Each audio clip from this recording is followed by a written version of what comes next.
And that's when it really hit me that, when you're flying for a purpose, when you're flying to help people, uh, it's very much appreciated. But the most important thing is don't panic, and that's the same thing in the financial world. You're going to hit turbulence, you're going to hit rocky markets, and the most important thing is don't panic. And you can't just fly every week for the $100 hamburger. So you need to find some purpose. And the business flights were far and few between. So I started to look around, and it was actually the same former naval aviator, that inspired me to get my license. Also inspired me to start doing some volunteer flying, and that was for the Santa Barbara Aeromedica. And I found those flights to be very rewarding. The people down there, just the kindest, sweetest souls you'll find on the face of the earth. And when we're coming down, they're bringing them free medical care. They really appreciated us. I'm in some networking groups, and we talk about financial planning from time to time, and I always remind them that as a pilot and also as a financial advisor, I will successfully fly them through financial turbulence. They, being part of that team, they came back to my airplane after one of his treatments, and I was the first one to be told that Victor was cancer-free. And to be part of that team, I mean, it still chokes me up to this day to be a part of that, to be a part of somebody's success story.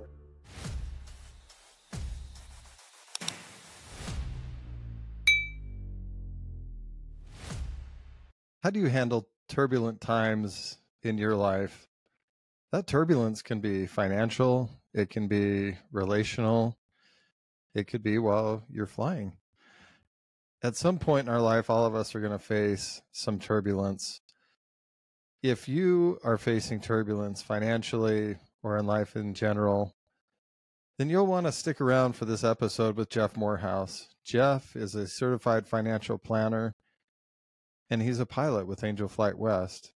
He has helped thousands of people move from where they are to a better place. Sometimes that's been through financial advising, and other times it's been through charitable giving as a pilot with Angel Flight West and other charitable organizations. No matter what it is that you're dealing with, the turbulence that you're facing in life, Jeff has some advice for how to overcome that turbulence and get to a better place in your life. Enjoy today's episode with my friend, Jeff Moorhouse. Jeff, you've said that dreams can become goals and goals can become reality. How have your dreams or your goals become reality? Yeah. Well, Alan, ever since I was a little kid, I wanted to fly airplanes. And, I never went to, the military where I thought I could maybe learn, and, different means. It just never was in the cards, to take the pilot lessons, because they were expensive and raising a family, and, but it was always my dream to fly an airplane. And during work one day, I had the opportunity to fly to a conference with another person that I worked with who was also a financial advisor, and he was also a former naval aviator. And we flew his Cessna 182 from Santa Barbara up to Northern California for a conference, and it was amazing. The flight was just, the thrill of being up there in the air, being able to control, the time you take off, the time you landed. I thought it was ironic that another group of financial advisors were going to the same conference, leaving around the same time, and they were all flying commercial. And at the end of the day, we made it to the location before they did. And we were in a small Cessna 182, and they were in a Boeing 737. So I thought that was interesting. But I was hooked. That flight really hooked me. So how long did it take from that flight experience until you started flying? I think it was just a couple weeks later I was taking my first lesson. Now, sometimes the people in our lives don't share the dreams that we have. How does your wife and your family feel about your flying? Oh, they love it. It's nice that we're able to jump in the plane and go places. Just this last weekend, I had two of my grandchildren um, visiting from Missouri, and in preparation for the trip out here to California, all they could talk about was, "Will Grandpa take us up in his plane?" So it wasn't Disneyland. It wasn't any other adventure park. The beach was fun for them, but it was really going up in that airplane that they were really looking forward to. So we did it, and they got to experience what used to be called the $100 hamburger, but that day it was the $200 hamburger at Waypoint in Camarillo. That's a great cafe there. So you have good taste in where to take them. Yeah. Is there a favorite flight that you have to do with your grandkids? Well, that was the first one I did with those two grandsons of mine. I like to go up to not too far, because there's only so much time you can sit in a little airplane. But San Luis Obispo from Santa Paula is a nice little flight. And, there's Paso Robles is a good little flight. There's a good cafe up there, and of course it's always nice to just jaunt over to Camarillo to the Waypoint Cafe. The only downside to that is that it's only a 3-minute flight. Still worth it. It's still better than the drive for sure. Yeah.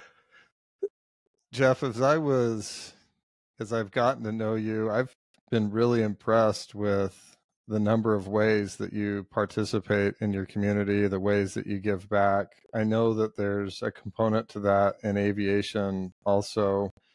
When you started flying, did you have any idea that could be used as a way of giving back, or when did you discover charitable flying? Yeah, it's real interesting.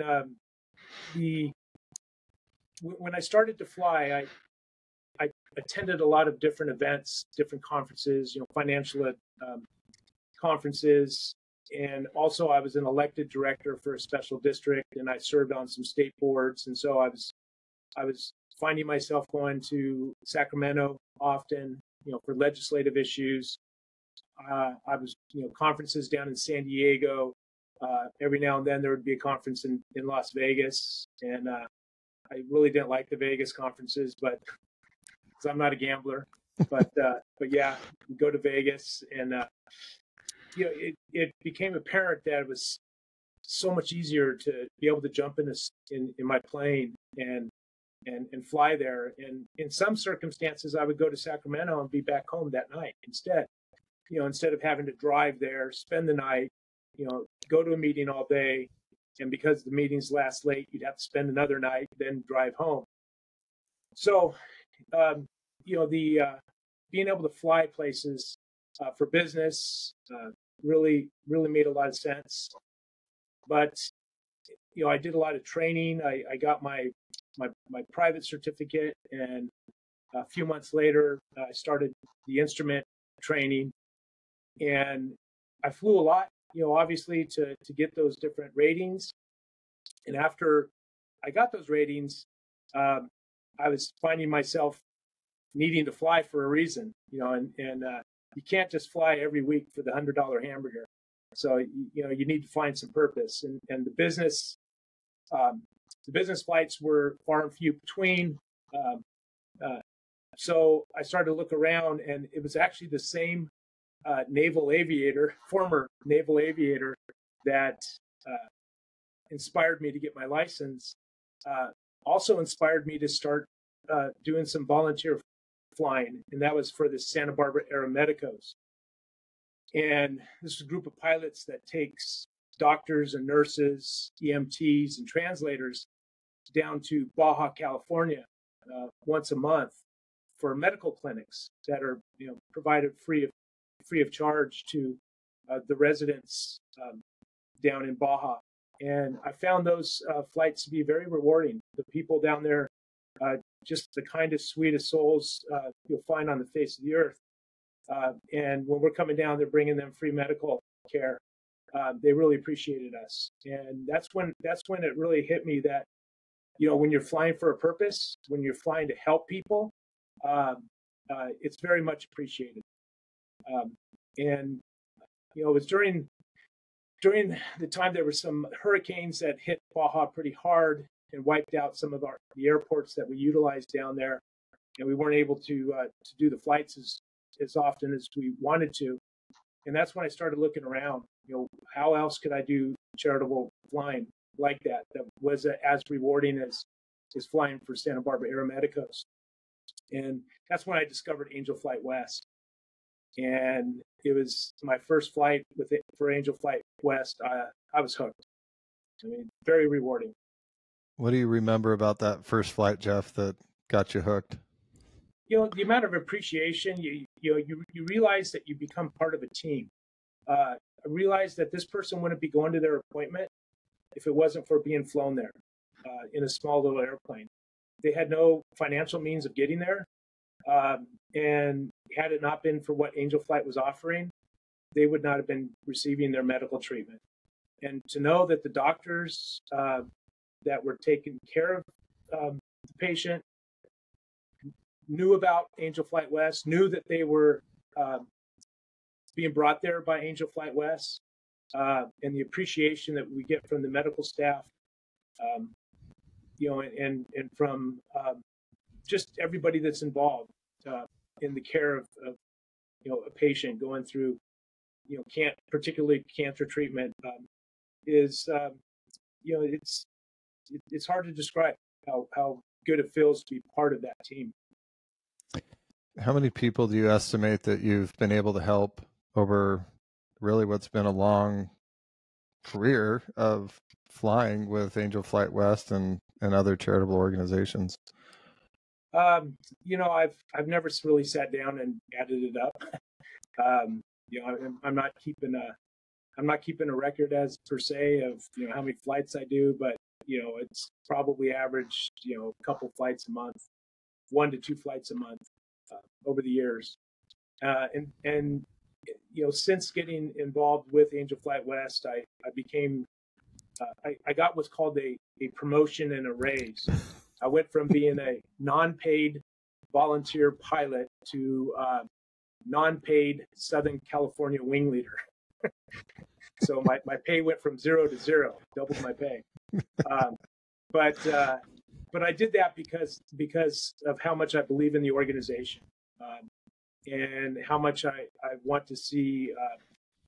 I want to see other pilots getting to enjoy what I enjoy, and so I've become a contact point for all of the Southern California Angel Flight West pilots.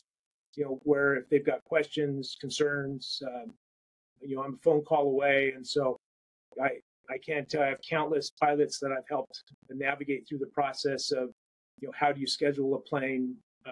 How do you schedule a flight? How do you converse with the patients, during the flight?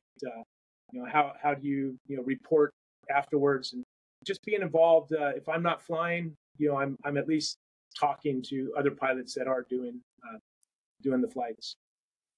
So Jeff, you said a little while ago that you're not a gambler, and I'm sure that your clients utilize your services as a financial planner, financial advisor, appreciate the fact. How has your training in financial planning and financial advising informed how you fly? I'm sure there's a lot of similarities, or maybe there's lessons you've learned from flying that have application in how you're guiding people in financial decisions. What's the interplay between those two worlds?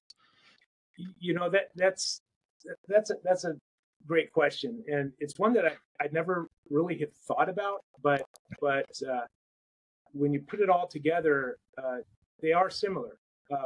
I'm a certified financial planner, and what that means is I sit down with my clients, and we don't even talk about investments to begin with. We talk about a financial plan. And we map out where they are today, where they want to be sometime in the future, whether it be planning for their children's education, whether it be planning for their retirement, whether it be legacy planning, or all of the above. It's about making a plan. You sit down, you write it out, And you look at the opportunities and you look at the obstacles that are, you know, here today and what is potentially in the future. And it's much the same as doing a flight plan. You don't just jump in the plane and go and fly. You know, you sit down beforehand. You utilize the resources that are available in front of you to plan the flight. And of course, it could be turbulent weather. It could be smooth weather. You know, so you plan for that, and you know, you get in the airplane and you don't just start the engine and take off. You know, you do a checklist. You know, you check. You know, you've got your plan. You make sure you've got your plan done correctly. You update it right before you go, and then you do your checklist of you know, pre-flight and making sure everything's ready to go. And then after you take off, it's a constant checking. You know, it's like, you know, what's happening with the instruments? You know, what's you know, what does the weather look like ahead of you? Have the conditions changed at the airport that you're landing at since the last time you did the review? And it's much like that with being a financial planner. You're always checking. You're always, you know, reviewing everything that you've you know, your plan that you've done. And flying is very similar to that. So Jeff, you shared earlier your first angel flight, being able to help somebody get the care that they need and the feeling that that brought. Is there a memorable experience that you've had over the course of your financial planning career where maybe there was somebody that came to you, maybe with finances not in great shape, where now they're in a position of financial freedom, or at least in a much better position that you could share? Obviously, you don't need to share names or specifics, but I would love to know if there's been that same kind of reward for you in your career. Oh, absolutely. I've had you know, clients come to me that you know, they've got investments all over the place, and you ask them, you know, in particular, they maybe purchased an annuity, and you know, first question I ask is, why did you buy this annuity? And 99% of them say they don't know because that's what was shown to them, and it sounded great. And so, you know, not knowing what your, being able to really put a plan in place for somebody really has been investing, but had no plan, had no purpose, you know, and had no goals. And it's very satisfying, you know, to bring a client in and get them on track with a good plan on where they are today and where they expect to go in the future. In the course of that, how did you get in? Well, I'm going to back up. How did you get into financial planning? What drew you into that world? That's a different, to me, I see that as a fairly low risk activity. And then flying, most people would consider a little bit higher risk, or maybe you find some balance in your life that way. But what drew you into the financial planning and advising world? Well, comparing flying to being a financial advisor, flying is low risk. Being a financial advisor, yeah, it's a lot of stress because you want everybody to be successful. You want every one of your clients to be successful. You know, at the end of the day, what your client is looking at is the statement. You know, was I successful this month? Am I going to be successful next month? And you know, it's you know, kind of taking you got to take a long-term perspective of it. So I would say, you know, I'm in some networking groups, and we talk about financial planning from time to time, and I always remind them that you know, as a pilot and also as a financial advisor, I will successfully fly them through financial turbulence.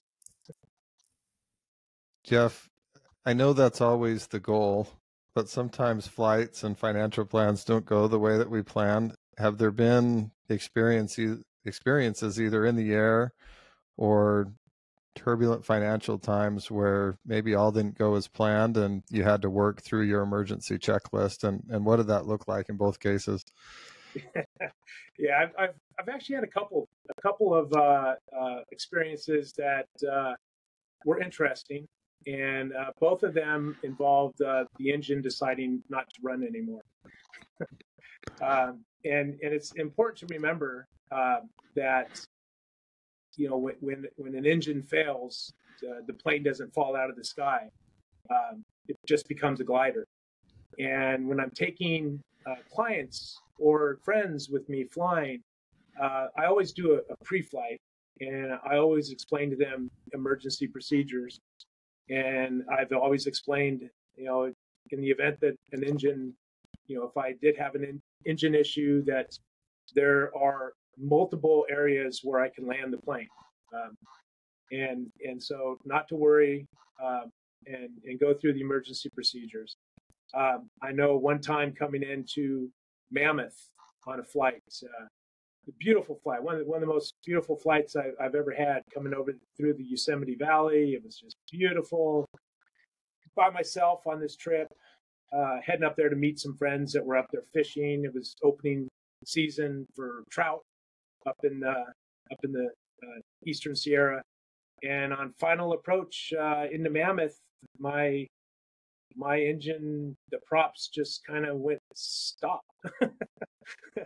But I was on final approach, and no panic, no nothing. I knew I was going to make the airport, so I just flew the airplane as a glider.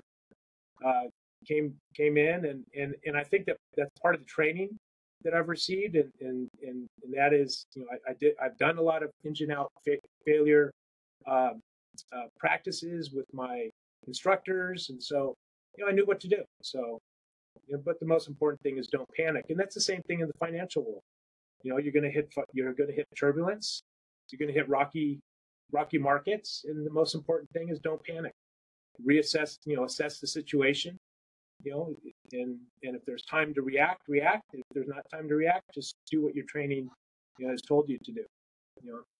What are some examples of some investments where the engine stopped running, Jeff? Well, that's a trade secret. we don't talk about those. We don't talk about those. Yes, not very often. Having a diversified portfolio really insulates you from having to worry about those engine outs. Oh, that's good. You don't just do charity flying for people, but you've also done that for animals as well. Can you tell me a little bit about the flying that you've done with our furry friends? Our furry friends, yes.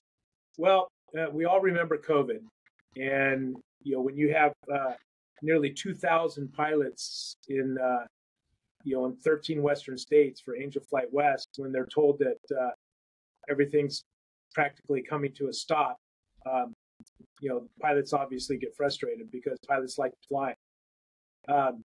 And ironically, I read there's a certain periodical that I read,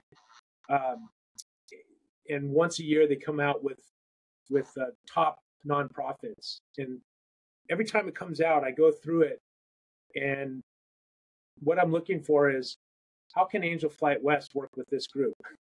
Mm. And so this one particular time it came out, it was during COVID, and it was the one of the top nonprofits locally was the National Disaster Search Dog Foundation, and they're located in Santa Paula. So I looked at it and said, boy, this looks like a pretty interesting organization, and looked them up on, did some research on charities and found out that they really are a really good charity, amazing work that they do.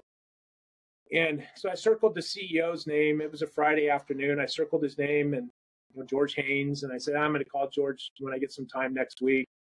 And then just so happened, I went out that night with some friends, one being the CEO of Limonera, Harold Edwards.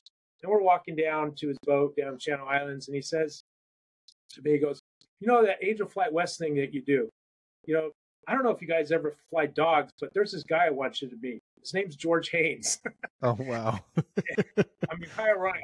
I literally stopped in my track and looked at Harold. I said, you've got to be kidding me. I said, I told him, I circled his name. I'm calling him next week to talk to him. He goes, I'll call him on Monday. Well, phone call was on Monday. A couple days later, George and I were having lunch, and 1 week later, Angel Flight West is doing flights for the National Disaster Search Dog Foundation during COVID. Wow. And now to this date, we've probably have done about 200 missions for them now. Tell me what those missions entail. What is that connection that became so powerful? Well, it's interesting because they National Disaster Search Dog Foundation was started because of the Oklahoma after the Oklahoma City bombing. Wilma, who is the founder of National Disaster Search Dog Foundation, made it her mission to train a certain amount of teams with search dogs in memory of every life that was lost in Oklahoma. Oh, wow. And to see their facility today and what she built is just amazing. But what they do is they have a network of volunteers throughout the country, a lot concentrated in the western part, that actually go to rescue facilities. And they search for dogs that would be a good search dog. And believe it or not, it's the dog that you think needs to be on Xanax. or the dogs are wild puppies. A lot of them have been turned in. People say, hey, what a great puppy. They take them home, and this puppy is so wild that they can't control it. You know, it's just high energy, high octane. And so that's a great candidate dog. And so once it's discovered that dog will be a candidate dog, what they were doing is they were driving that canine from wherever it was, Utah, Nevada, Washington, Oregon. A volunteer would drive several days all the way to Santa Paula, to bring the dog there. So I said to George, I said, well, heck, we've got pilots that will get them there in a couple hours. So the rest is history. And so now we fly those dogs. Probably 99% of them are rescue dogs, and they become just amazing search dogs. And the ones that don't make it in the search as a search dog usually go to other facilities. I know that one dog that I had flown in and didn't make it on the search dog capacity eventually became a bomb sniffing dog and is now working full time as a bomb sniffing dog. I don't know if that's punishment or, but it's working, and these dogs love to work. They love to work. How amazing that, just a simple, you're reading a magazine and discover that, and then a chance encounter with a friend, and you're introduced to the same thing. Now, the ripple effect of that within Angel Flight West, and also wherever those dogs are serving. What an amazing story. You had some interesting flights also during some mudslides. You want to talk to us about that? Yeah, that was certainly an interesting time, and living on the South Coast for many years, I've known the perils of a lot of rain and the 101 freeway and the mudslides that can happen. We've had some devastating mudslides in La Conchita that have, in essence, shut down the 101 freeway. And what that does, when the 101 freeway gets shut off, it's a major corridor between northern and southern, counties. And sure enough, we had the Thomas fire, which lasted for over a month.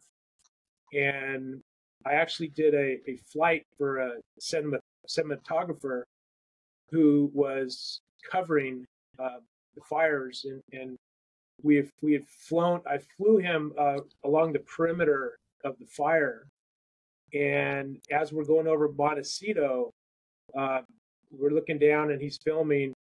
And I actually said to him, it's actually on the video. I said, "Boy, if it rains a lot, that's going to be a problem area, because you could see it. You could see the problem area above Montecito." And sure enough, the rains came, and the mudslides happened. But prior to the rains coming, I'm living in the Ventura County area. My plane was up in Santa Barbara, and so I relocated my plane to Santa Paula just in case. I didn't want to have, I wanted to have access to my plane if I needed it. And sure enough, the mudslides happened. So I put a Facebook post out there, and the Facebook post was anybody in North County that needs to get to South County, for an emergency, or anybody in South County that needs to get to North County in an emergency, send me a message, and we'll get you there, and make sure it's an emergency. I'm not going to take you for grocery shopping, that kind of a thing. And that post was actually shared almost 4,000 times on Facebook. Wow. And my messenger was blowing up. And it was at that time that I made contact with a lady named Emily Barney, who was with 805help.org, and she was trying to shuttle people back and forth. And also Valerie Edmondson with Warrior Rescue Angels, and she's done some relief flights. She called me up, and she said, she saw the post, and she said, you need help with logistics, because that was her specialty. And I said, yes, I do. And she goes, well, can you send me all the messages, and we'll categorize the requests? And I said, there's too many for me to send them to you. Wow. And this is how much I trusted what was going on. I actually gave her my login and my password to Facebook. I said, you sort them out. and so that's how it kind of started. And we started flying people back and forth from Oxnard Airport, Camarillo Airport, to Santa Barbara Airport. Primarily, these were people that were going through cancer treatment, and at the Ridley Tree Cancer Facility, and also Cottage Hospital, for radiology. And we were flying people from Santa Barbara that had appointments down at UCLA, San Diego, other places. We also and we flew some doctors and nurses back and forth. But the only other way to get to Santa Barbara, from Santa Barbara down to Ventura, was by boat. And it was a 2.5-hour boat ride there, 2.5 boat ride back. People were getting sick, the waves, and people were getting seasick and stuff. And we were able to transport people in literally 15 minutes from airport to airport. And so we did, at the end of the day, well, the operation became so big that I knew that logistically we needed to bring in an organization that could handle this. And that's when I called the great people of Angel Flight West, the support staff down there, and said, we need help. And they took over the logistics of it, and the operation became very smooth at that point. And at the end of the day, in a 2-week period, I think we did something like 160 sorties. Wow. Flying people back and forth during the mudslides. Jeff, we even did some, I know I did at least one blood flight where I learned a little bit about blood and, how they treat it. I picked up several cases of blood in Oxnard and flew it to San Luis Obispo because they needed it. That's what I was told. And then I was met there by the people of the United Blood Service, and they unloaded all the blood from my plane, and they proceeded to start loading blood back onto my plane. I said, wait, there's a logistic problem here. I'm giving you blood. I'm not supposed to be taking it back. Well, it turns out the blood has to be actually, they have to do stuff to it in order to make it, in order for it to be able to be utilized for maternal and cancer treatments. And it has to be treated in a timely manner. And it was nearly a 7-hour trip for them to get it from the Oxnard facility to San Luis Obispo. So, with the plane, we were able to get it there in 20 minutes, 20 to 30 minutes. And so that was a big relief for them. And then the blood that was coming back was so that it could be treated and sent back also. Wow. Jeff, you've helped thousands, maybe tens of thousands of people, a lot of those with cancer. Um, uh, I learned a really powerful lesson after I started volunteering with Angel Flight West and had these great dreams and ambitions of expanding the organization and helping more and more people, just with a similar desire to yours is to help. And I can remember very clearly I was participating in the pediatric care committee in Yuma and having a mom who was sitting next to me turn and share her story of her daughter who they were driving from Yuma to Phoenix Children's Hospital, and they only made it about halfway, and her daughter actually passed away along that road. And she just said, I wish we had known. And all of a sudden, my whole perspective on Angel Flights changed to where it didn't matter so much if we could help hundreds or thousands of more people. It just mattered that I didn't want another mom to say, I wish I had known. I admire so much the outreach that you've done. Now your family is facing. Sorry about that. That can be edited out. Good news. Now your family is facing its own cancer fight. How has that affected you personally?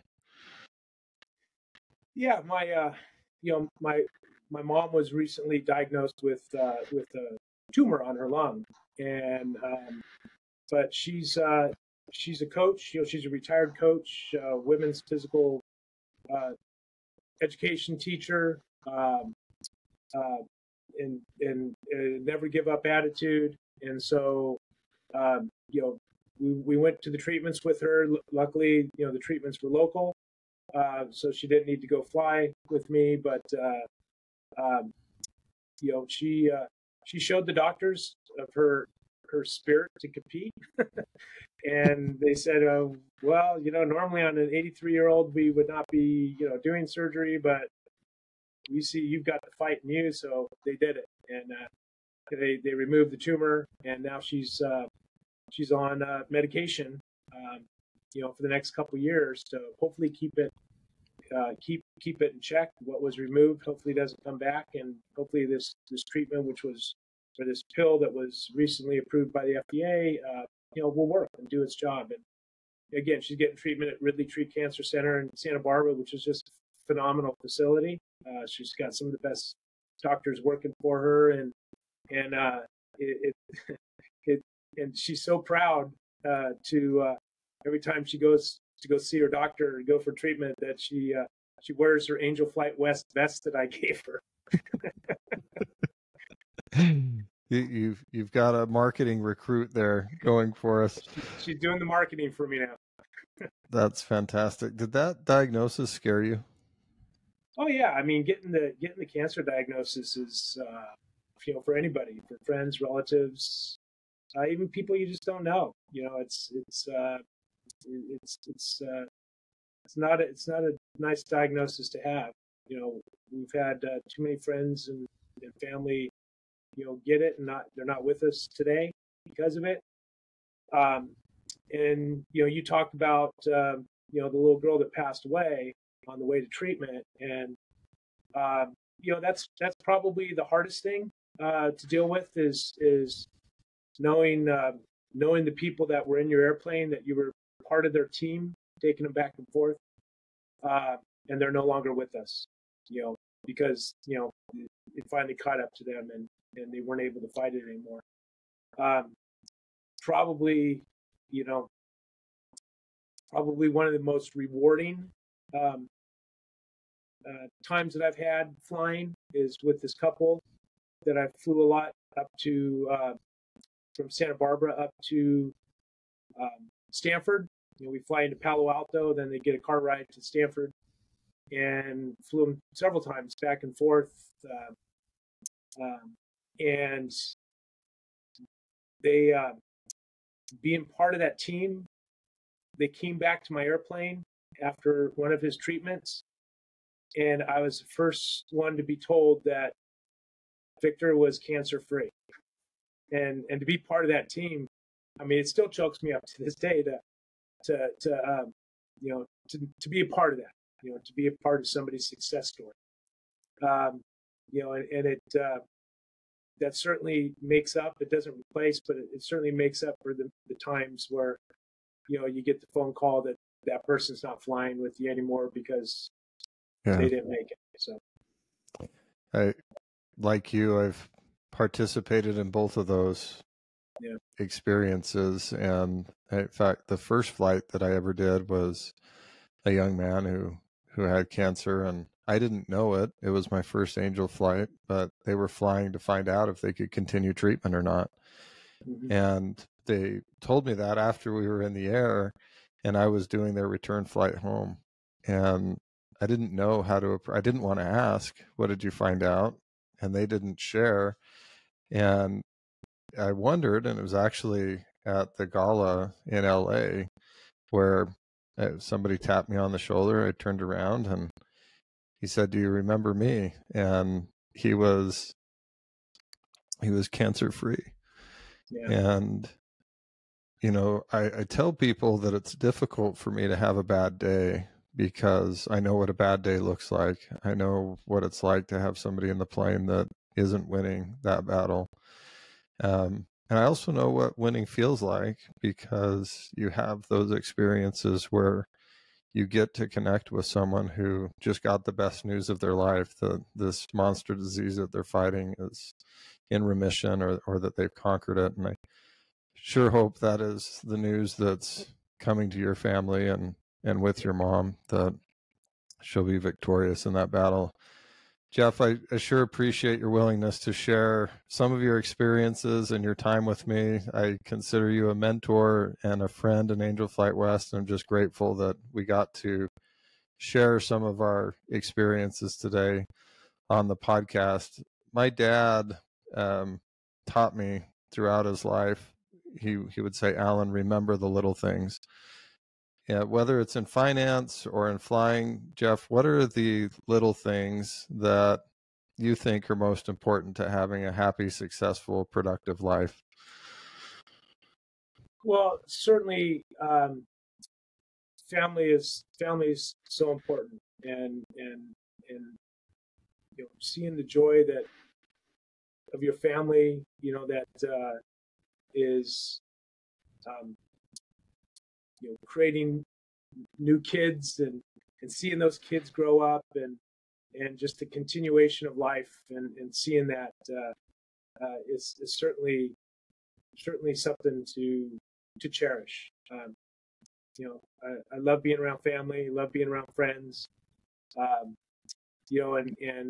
when it comes to flying, I love to fly, and it's a joy to be able to get to a place where I want to get to quick and stuff like that. But it means so much more to me when I'm able to fly and I know that I'm touching some stranger's life, making a difference in somebody who wasn't expecting it.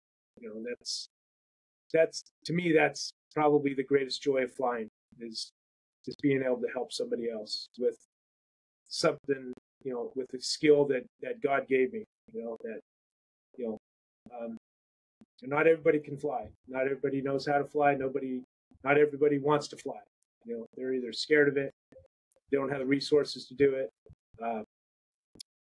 whatever the reason is. But, God's given me the ability to fly an airplane, and, I feel it's important to give that skill back to people in need.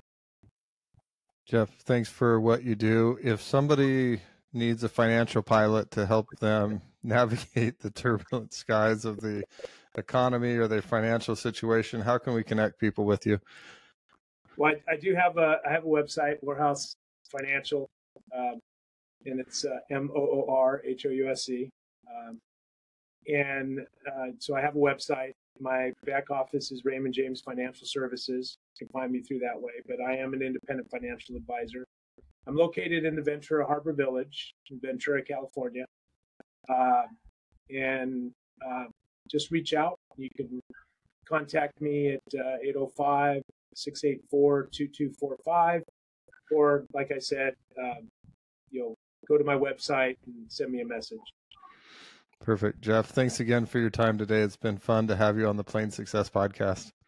All right. Well, thank you, Alan. Thank you for everything you do, getting the message of Angel Flight West out to everybody, because it's important that we get the message out, that we let the public know that there's nearly 2,000 pilots in 13 Western states that are looking for a reason to fly, and the most important reason that they want to fly is to help others. Absolutely. Thanks again, Jeff. Thanks.